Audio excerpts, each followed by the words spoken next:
Bom dia, boa tarde, boa noite, boa madrugada para você que está me acompanhando agora.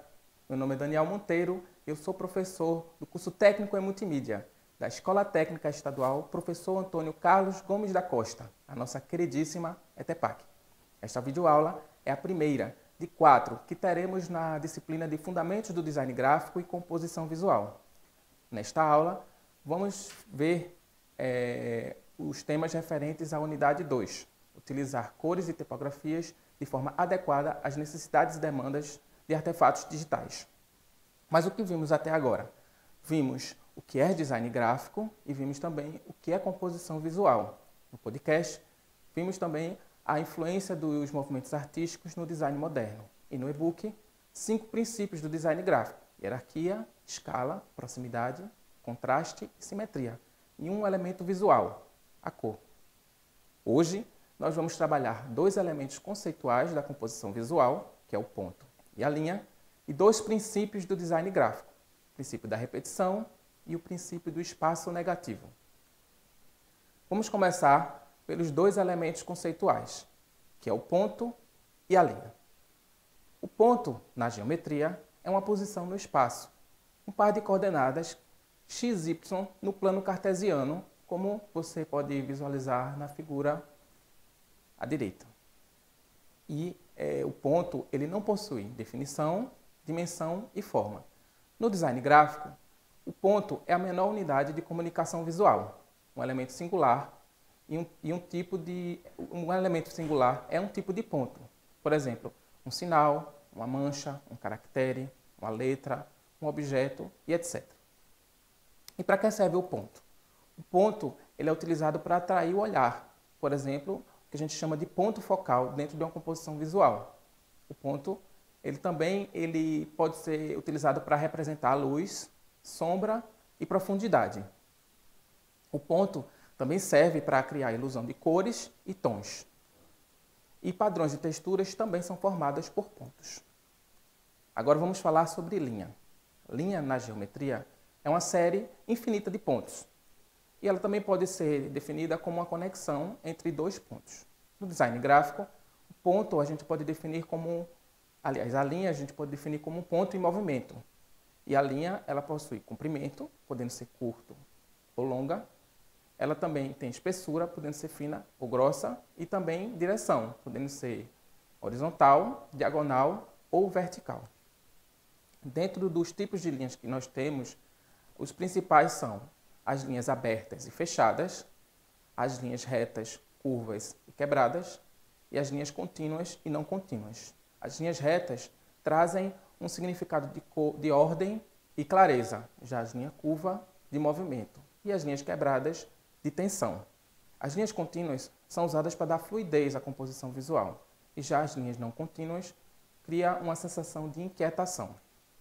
E para que servem as linhas no design gráfico? A gente pode utilizar as linhas para direcionar o olhar, a gente pode utilizar as linhas para criar uma sensação de movimento e a gente pode usar as linhas para ajudar a dar ênfase em algum elemento da composição visual. A linha também serve para criar elementos textuais e elementos gráficos, como formas e volumes, letras ou tipografias. As linhas também ajudam na composição de fotografias e também as linhas nos orientam na composição dos layouts. Outra importância das linhas é que a gente pode alinhar os elementos textuais e gráficos. Eles podem ser alinhados à esquerda, eles podem ser alinhados de forma centralizada, eles podem ser alinhados à direita ou podem ser justificados ou blocados. Agora nós vamos falar sobre 2 princípios do design gráfico: o princípio da repetição e o princípio do espaço negativo. A repetição, de acordo com Donis Donnes, a repetição corresponde às conexões ininterruptas que têm importância especial em qualquer manifestação visual unificada. Já os designers Lupton e Phillips falam que os designers gráficos empregam visualmente estruturas similares. A A repetição de elementos, tais como círculos, linhas e grid, cria ritmo, enquanto a variação do seu tamanho ou intensidade gera surpresa. A repetição ela pode ser usada com regularidade. Por exemplo, nessa imagem a gente vê uma simetria radial trazendo essa regularidade da repetição dos elementos. A gente pode também trabalhar o princípio repetitivo com regularidade e simetria reflexiva, onde a imagem é espelhada. A gente pode trabalhar com a irregularidade e a gente também pode trabalhar com elementos de forma aleatória. E para que serve a repetição? A repetição, em princípio, ela serve para ajudar a agrupar vários elementos, que podem ser pontos, que podem ser linhas ou que podem ser grids. Outro exemplo de uso da repetição, é destacar algo em uma composição. A repetição também serve para dar ritmo e movimento. A animação é um ótimo exemplo para mostrar como a repetição ela traz essa sensação de ritmo e de movimento. E a repetição também ajuda a gente a criar padronagens. Além disso, a repetição ela serve como princípio para reforçar o branding e fortalecer a consistência visual da marca. Por exemplo, o Google utiliza as cores e a repetição dessas cores em todos os elementos da marca para fortalecer a consistência visual de todos os produtos da Google. Agora a gente vai falar do espaço negativo. O espaço negativo ele só pode ser definido a partir do seu contraposto, que é o espaço positivo. E o espaço positivo é o espaço que ocupa um objeto ou uma figura.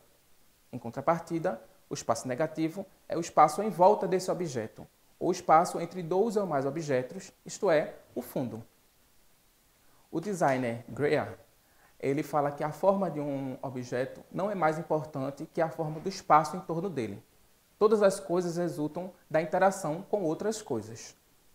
Então, basicamente, quando a gente fala espaço negativo, a gente tem que lembrar que sem separação e contraste, a forma desaparece no fundo, como no exemplo mostrado. Já com separação e contraste, a forma aparece no fundo. O espaço negativo e o espaço positivo, eles são similares a gente falar da relação de figura e fundo. Nesse exemplo, existe uma série de fotografias que utilizam a construção urbana para formar letras. E, nesse caso, as construções elas servem de fundo e o céu serve de forma. Existem alguns tipos de relação figura e fundo. As principais são essas que eu vou mostrar agora. A primeira é uma relação estável, onde você destaca a figura e traz uma sensação de ordem. Existe também outra forma de relação figura-fundo, que é a relação reversível, que dá destaque tanto à figura quanto ao fundo e traz uma sensação de tensão. Outra forma de relação entre figura e fundo é uma relação ambígua, onde a figura fica imbricada no fundo e traz uma sensação de desafio para quem está visualizando a imagem.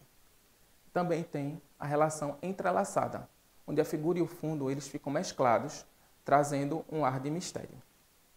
O espaço negativo ele serve principalmente para proporcionar energia e ordem à forma no espaço de composição visual. E também ele afeta a percepção e o ritmo de leitura e visualização.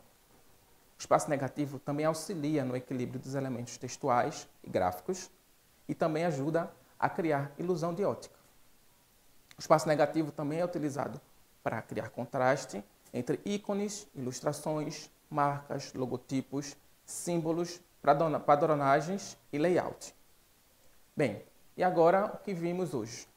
Resumindo, a gente viu que o ponto e a linha são elementos básicos da composição visual, que a repetição e o espaço negativo são princípios importantes no design gráfico e que a partir deles é possível criar elementos textuais e gráficos, representar luz, sombra e profundidade, afetar a percepção e o ritmo de leitura e de visualização e dispor vários elementos com equilíbrio visual. Além disso, destacar algo em uma composição visual. Para você arrasar nos estudos dessa unidade, eu recomendo que você leia o livro digital, o capítulo Tipografias da Unidade 2, acesse no livro digital os links da Unidade 2, acompanhe o podcast da Unidade 2, comente no AVA sobre os destaques da unidade 2 e pratique com o roteiro de atividades da unidade 2. Se você está com dúvida, você pode tirar as dúvidas participando dos encontros síncronos ou compartilhando a sua dúvida no AVA, na parte de fórum de discussões. Na próxima aula, nós vamos falar de mais um elemento visual, que é a textura, e de 3 princípios do design gráfico: transparência, enquadramento e aleatoriedade. Aqui estão as nossas referências do dia e até a próxima. Quero fazer um agradecimento a toda a equipe técnica do Estúdio Dentepac e também um agradecimento especial a você que está me acompanhando até agora. Não esqueça de seguir as nossas redes sociais. Eu encontro vocês na próxima videoaula.